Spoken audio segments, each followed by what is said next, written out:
Conclusion. De l'enquête qui précède résultent les conclusions suivantes. 1. Avant que le christianisme ne prenne naissance en Judée, il existait depuis les temps les plus reculés en Grande-Bretagne une religion connue sous le nom de druidique, dont les deux principales doctrines étaient identiques à celles du christianisme, à savoir l'immortalité de l'âme et l'expiation par procuration. 2. Que cette identité indiquait que la Grande-Bretagne était le pays le mieux préparé à recevoir le christianisme de tous les pays païens. 3. Que les seules religions persécutées par le gouvernement romain étaient les druides et les chrétiens. 4. Que cette persécution commune par le grand empire militaire avec lequel la Grande-Bretagne était engagée dans des hostilités incessantes de la part de 43 à 118 après Jésus-Christ, contribua matériellement à prédisposer l'esprit britannique en faveur du christianisme. 5. Que la Grande-Bretagne, étant le seul État libre de l'Europe, était le seul pays qui offrait un asile aux chrétiens persécutés par le gouvernement romain.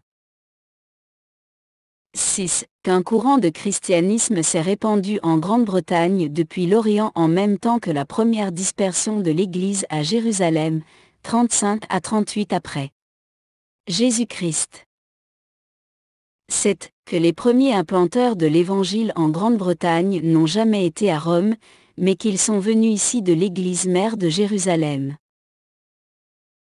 8. Que ces premiers planteurs furent Joseph d'Arimathie et ses associés, qui s'établirent sous la protection du roi britannique Arviragus, dans l'île d'Avalon, Glastonbury, l'un des corps druidiques du Somerset.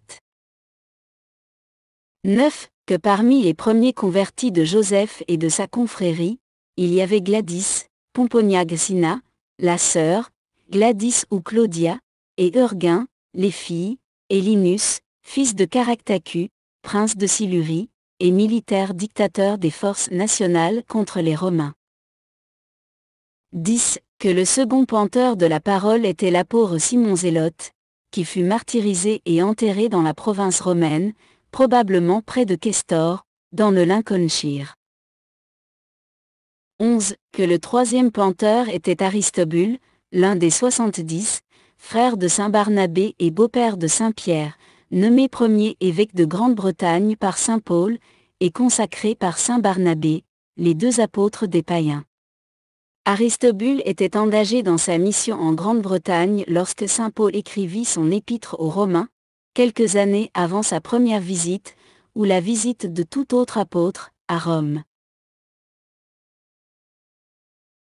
12. Que Pudent, l'époux de Claudia elle-même, la sœur Urgain, son frère Linus et la tante Pomponia, s'étant convertis avant la visite de saint Paul à Rome, le reste de la famille royale britannique, Bran, Caractacus, Silinus et Sinon, ont été convertis et baptisés par saint Paul lui-même pendant sa détention en cette ville avant son premier procès. Que le palais de Pudent et de Claudia était la demeure de saint Paul et des autres apôtres, que leurs 4 enfants, Timothée, Novatus, Pudentiana et Praxède, ont été instruits dans la foi par saint Paul, et que Linus, frère de Claudia et second fils de Caractacus, fut nommé par le même apôtre premier évêque de l'Église de Rome, cette Église se réunissant en ce temps-là, et jusqu'au règne de Constantin, dans ledit palais, appelé indifféremment Domus Pudenti, Palatium Britannicum, Domus Apostolorum, Titulus, Pastor, Saint Pudentiana. 13. Qu'après le retour de Caractacus en Silurie, saint Paul lui-même, suivant les traces de son évêque et précurseur, Aristobule, visita la Grande-Bretagne et confirma les églises britanniques dans la foi. 14. Que les derniers jours de saint Paul, avant son martyre à Rome, étaient assistés par Pudent, Claudia, Linus, Eubulus, dont il envoie les salutations dans sa charge mourante à Timothée, et que ses restes ont été enterrés par eux dans leur sépulcre familial.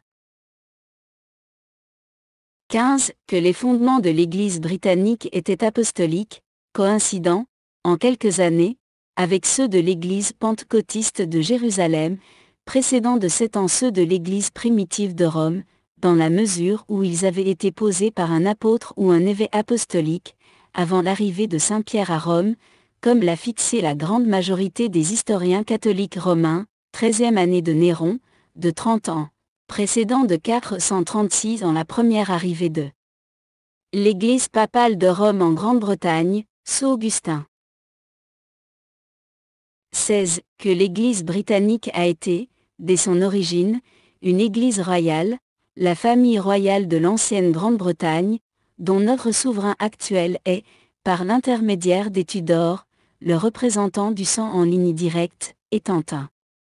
Les premiers Britanniques convertis au christianisme. 2.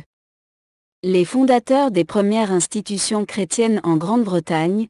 3. Les principaux instruments, au IIe siècle, de l'établissement du christianisme comme religion d'État, et au IVe siècle, dans la personne d'Hélène et de Constantin le Grand, l'instrument principal de l'abolition du paganisme et de la substitution du christianisme à tout l'Empire romain. 17. Que le chef spirituel ou ecclésiastique de l'Église britannique a toujours été un Breton, résidant en Grande-Bretagne, soumis aux lois britanniques, et aux lois britanniques seulement, et n'ayant pas d'autre supérieur dans l'Église que le Christ. 18. Que, quels que soient les avantages ou les inconvénients religieux de l'union des gouvernements ecclésiastiques et civils en la personne du souverain, cette union a été, dès la première colonisation de notre île, d'abord à l'époque druidique, puis à l'époque chrétienne, l'union britannique, par opposition à l'union du pas étranger, et, plus tard, principe de leur séparation.